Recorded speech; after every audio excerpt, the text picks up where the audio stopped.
Ja, velkommen til Drinkfeed, og i dag skal vi på festival. Og ikke hvilken som helst festival heller. Det Oslo Whiskyfestival som går av staveren for fulle mugger, i hvert fall fulle hus, fordi her i Oslo sentrum det fullt opp med, la oss være ærlige, middelaldrende menn, mange med mye skjegg, et snev av kilt og uhorvelig mye whisky. Vi skal gå en liten runde og se hvem vi kan få snakket med her i forhold til hvem de hvorfor, og noen synes det ekstra plagsomt at jeg går rundt her med mikrofon. Vi får se hvordan dette blir. So I ran into this fine gentleman from New Zealand actually, and you've been into the trade for a couple of years, but what's your name again? Scarily, my first one was way back in 2008, which feels like a long time ago now.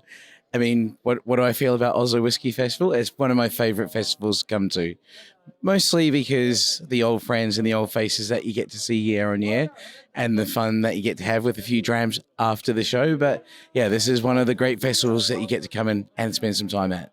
Yeah, because you start working here, or you used to work here, and then you jumped off and started some other brands, Breik, right?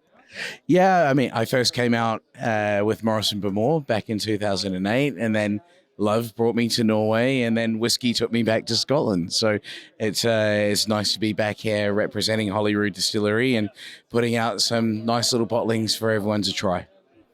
How's your brand been receiving in Norway now? I think we're starting to make some waves. So, with Holyrood being from Edinburgh, which wasn't a whiskey-making city, we don't have all that tradition that demands that we make things in a certain way. So when you look at the new world, like I'm looking at Fetty just across my shoulder, making fantastic whiskey from Norway, there is so much like dynamic thinking within new world whiskey space. And for Holyrood, we get to kind of try and answer that call. So, look, we've got a sake new make out on the table right now. We've got our beer experimentations. I think people are generally excited to see new things from Scotland. Thank you, and enjoy your stay here. Da har jeg løpt etter en liten skotte i kilt her nesten hele kvelden. Primus motor for Oslo Whiskyfestival, kurs mail. Du har holdt på en time nå. Hva tror du? Hvordan utsiktene for festivalen? Nå det folk, og vi har whisky i 3 etasjer. Og det viktigste at alle vet det, så de går opp og ned, og vi har fylt rom. Det som litt interessant i år, vi har hatt en rekord forhåndssalgt dagsbillett. Aldri hatt 500 før. Vi har hatt som 470 kanskje i 2019. I fjor da var vi ned til sånn 1200 totalt, men hvis det fortsetter sånn, så blir det mulig rekordantall her, men vi har i hvert fall mange folk. Og det jo ganske mange leverandører eller whiskyimportører også som kommet til? Det jo rekordtall. I fjor vi hadde rekordtall utstillere, eller whiskybars vi kaller det. Det 16, nå det 21, og den 22 kunne ikke komme i siste liten. Så det 21, så det rekordtall også, veldig mange, og veldig mange nye interessant, mye interessant. Selvfølgelig masse norsk, det det som veldig spennende. Og det sier jo kanskje litt om interessen for whisky i Norge. Føler du at den litt på vei opp? Hadde du det spørsmålet i 2004, jeg har sagt ja, for det grunnen jeg har begynt med dette her. Og hadde du spurt hvert år siden, jeg har sagt ja. Ja, vi ikke ferdig med det, absolutt. Det blir mer og mer. Jeg ser klart i nettbutikken at 60, nesten 2/3 av de som kjøpt nye kunder, det folk som har kommet nytt til whisky, og de øynene åpne, og de skjønner, wow, det så mye, det så mye, og det nye ting hele tiden. Ingen har smakt alt, og ikke jeg heller. Så. Har du noen favoritt her i dag? Jeg pleier å si at det umulig spørsmål. Det 2-3 som jeg muligens skal prøve, men det gjør jeg har en sånn liten sånn 5 centiliter flaske og har det opp. Jeg har ikke tid fordi egentlig for min del alle de whisky fortjener en god 15 minutter. Og en nosing glass, litt vatten, ta litt tid. Husk, for inntrykk, ikke slenge det ned i løpet av 1 minutt, og det det tid jeg har. Men det en dyrt, men det en 25 år gammel Ardbeg oppe. Og den... Det ser ut som du gleder deg til den etterpå. Helt på slutten, du jobber jo også med å lære nordmenn om whisky, og du holder jo foredrag og kurs om dette her. Er interessen for å lære det som rundt whiskyen også like stor? Ja, jeg tror vi, noen år siden så hadde vi laget til en sånn skikkelig diplomkurs, og det fikk vi veldig mange på den, og det gikk bra. Og så fikk jeg inntrykk at folk hadde fått kunnskap fra nettet, og reise til Skottland, og ikke minst reise til de whiskyprodusenter her. Det det som fascinerende. Men ja, jeg får veldig mange, når jeg holder sånn smakinger med, når jeg går gjennom kilder til alle smakene og aroma. Og så har vi en sånn liten konkurranse til slutt. Og det er veldig populær og veldig populær. Jeg har det en gang, og så vet jeg hver gang jeg holder den, så det 2 til. Folk sier, dansk, kan du komme til firmaet mitt? Vi har folk som har begynt å like whisky. Og da, ja, det kunnskap. Det det. Med en gang du har litt idé av hva du faktisk drikker og leter etter aromamessig. Så det blir... De søker etter mer kunnskap. Da skal vi la vår lille skotske venn få lov å løpe av gårde og få litt luft under kilten, så skal vi fortsette å snakke med noen andre. Takk skal du ha, Chris Male. Det hyggelig, ja. Takk. Når vi snakker om whisky og Skottland, så tenker man jo på lynklette heier og hybridske småpiker med fletter og alt mulig rart, men nå har vi beveget oss langt ut i det norske havgapet, så langt vest du kommer. Hei igjen, Martin. Vi har jo hatt en episode med deg tidligere. Nå har du flyttet til Vestlandet. Nei, det har jeg ikke. Men jeg der en del. Ja. Det gøy, det. Vi lager whisky og holder på. Norsk whisky, altså. Er det bra? Norsk whisky kommer til å bli bra. Og så det noen andre produsenter i Norge som allerede lager bra whisky. Vi har ikke så mye vi kan kalle whisky ennå. Fremdeles 2 år til vi skal lansere whiskyen vår. Men det vi har på fat, det viser virkelig potensialet. Jeg må si jeg fikk en liten smaksprøve av noe du hadde hatt med deg. Dette blir veldig spennende, og jeg tror at når den norske whiskyen også fra Feddy Ocean Distillery fra utenfor Bergen et eller annet sted. Når det kommer på markedet, så vil det bli lagt merke til, og det håper vel du også. Sats på det. Det det som planen i hvert fall. Det begynner å bygges opp med kø foran bordet, så skal vi få løpe tilbake igjen, men ha en fin festival. Takk for det. Godt å se deg. Ja, da har vi tatt veien bort til et bord her hvor det står censored på et svært skilt, og her har jeg en pen pike. You're from? I am from Noen Distillery, which is on the west coast of Scotland. We are an independent distillery focused a lot on making our spirits in the most sustainable way. So that varies from things like using organic barley. We use recycled glass for our packaging and also power the distillery on renewable energy. So yeah, we're trying to kind of do things in a bit more of a modern way and more kind of in a sustainable way as well. You can see that the bottles are quite decorated, quite herbal and a lot of flowers and stuff. Is that something you try to reflect inside the bottle as well? Yes, so our design is not very traditional for a Scotch bottle.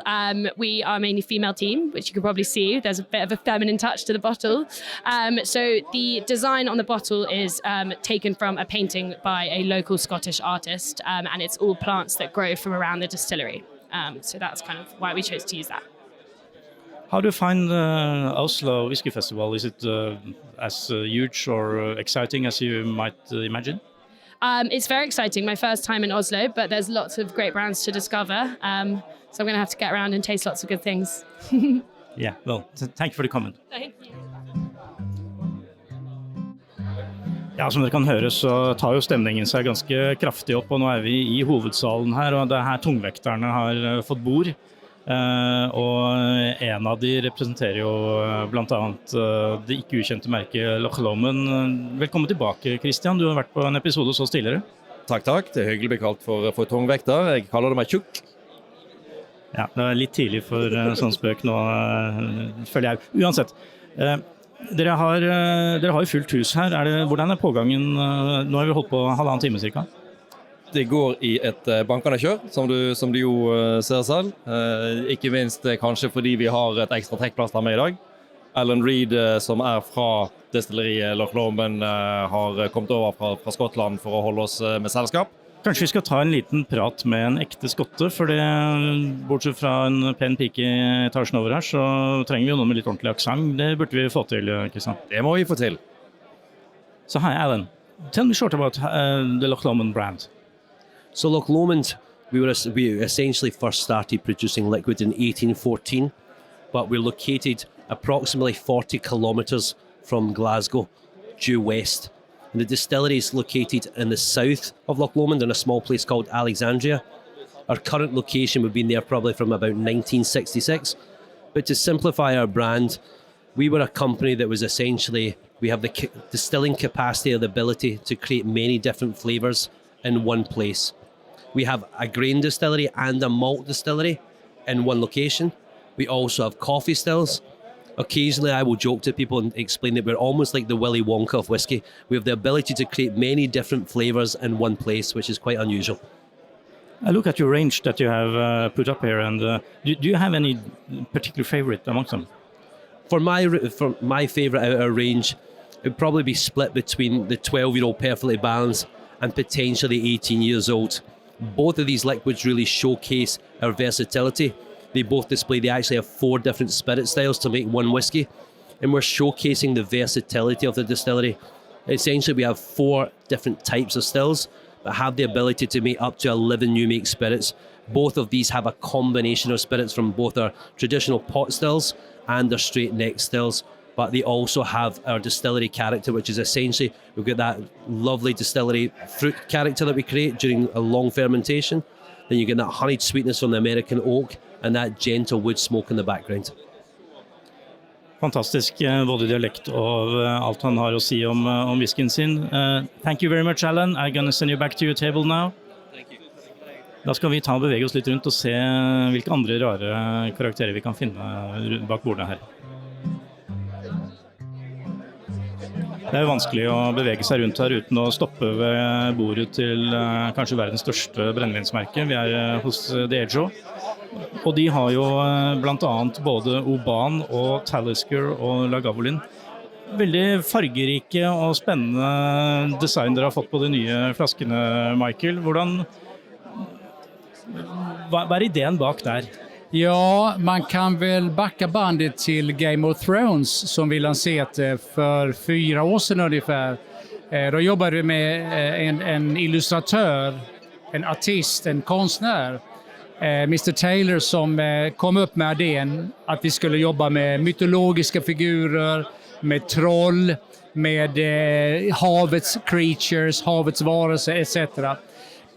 Någon inom Diageo tyckte den här idén var så pass intressant så vi har fortsatt i vår serie med special releases som kommer ut varje år någon gång i november, december. Normalt 8-10 olika flaskor från våra cirka 30 destillerier.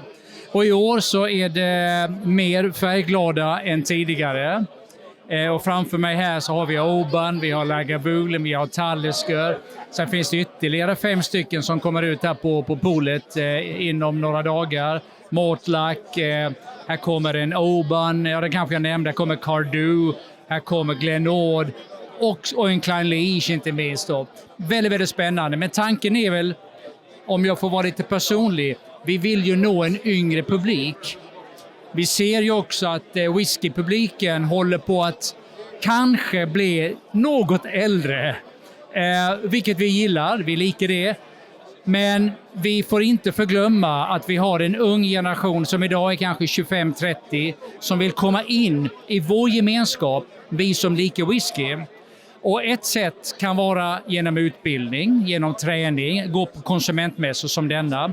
Men också ögat köper väldigt mycket. Så går man på polet och ser möjligen en flaska Talisker med en jellyfish på paketet, ja, då kanske man intresserar sig för den produkten. Så jag tror att ögat har stor betydelse. Storytelling är jätteviktigt. det finns säkert många fler aspekter och motiveringar, men det där är min personliga. Hvordan har pågangen vært her? Har du hatt mange som har kommet for å spørre om de nye whiskyene, om de nye sortene? Ja, många. Det är ju så här att Special Release kommer ju ut varje år och har gjort det sedan 2001. Med årets utgåvor så är det 187 Special Releases som har utgetts. Och vi började, för de som kommer ihåg det, 2001 med en Talisker 18-åring, en Talisker 22-åring, en Talisker 28-åring och den första Port Ellen. Och när man säger Port Ellen, då gråter folk. För vi gör ju inga special releases på Port Ellen sen några år tillbaka. Men det är ett stort intresse. Och jag kom just från Köpenhamn där jag hade en stor provning igår och hade en på Jylland i förrgår. Och det är ett genuint intresse för special releases. Och varför det kan man fråga sig. Ja, då ska man veta alla special releases är cask strength, ingen filtrering och inget som är tillsätts. Så det är pure whisky straight from the casks.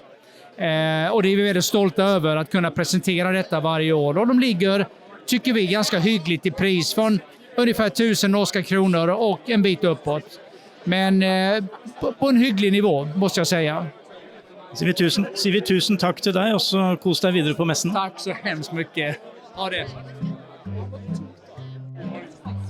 Ja, det er liv og røre her på Whiskyfestivalen, og nå vet jo vi at, som Michael fra DH også sa, at her er det jo en god del eldre herrer, med noen få unntak, så føler man seg jo et veldig maskulint miljø. Nå skal jeg gå og finne en fyr jeg vet holder til her. Skal vi se om vi kan finne Sandy et øyeblikk.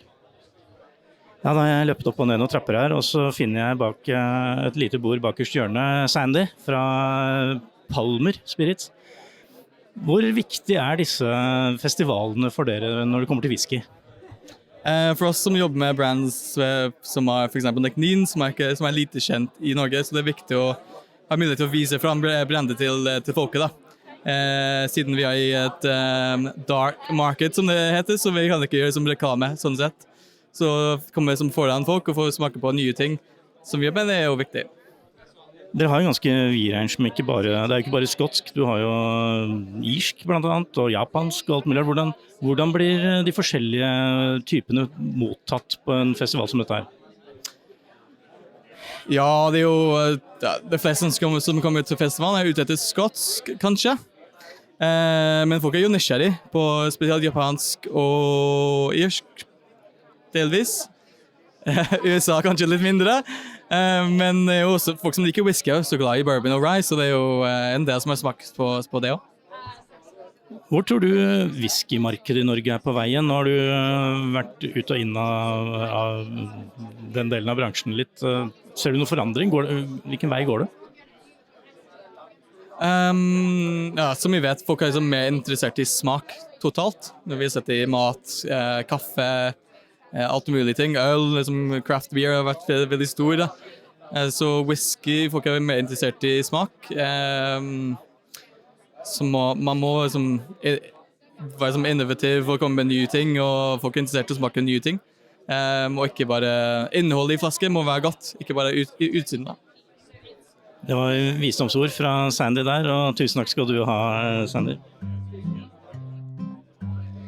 Det er jo vanskelig å gå på Oslo Whiskyfestival uten å gå bort på bordet til de som har kanskje en av de mer ikoniske. Vi har både Famous Grouse, vi har Highland Park, og ikke minst så har vi Martin Markvartsen.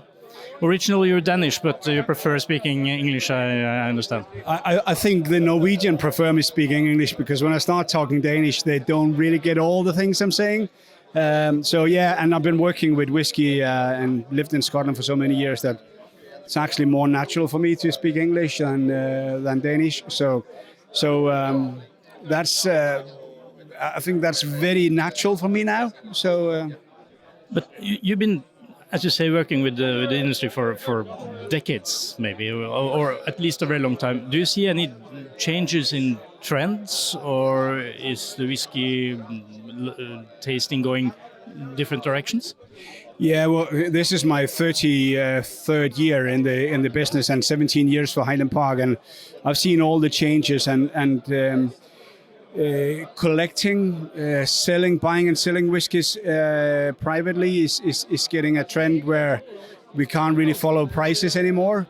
But then I think what we see in the industry now is like some of the new distilleries is going back to basic. More distilleries are starting up with their floor malting and going back to these kind of things, still with innovation. And I think that's one of the things I like to see, that new small distilleries want to do what we did 60, 70 years ago, or even 100 years ago. And even looking at some of the barley strains, the old one, bear barley, and these kind of things as well. So that's a good trend. When it comes to whiskey itself, I think we are moving a little bit away from the non-age statement that was very hyped up at a point, and back to more age statement, and then we will see different kind of wood finishes coming out in the future, not from Highland Park, but from many other distilleries, which I think is very interesting. Yeah. You mentioned the non-vintage sort of non-aged sort of approach they had. Did it fail?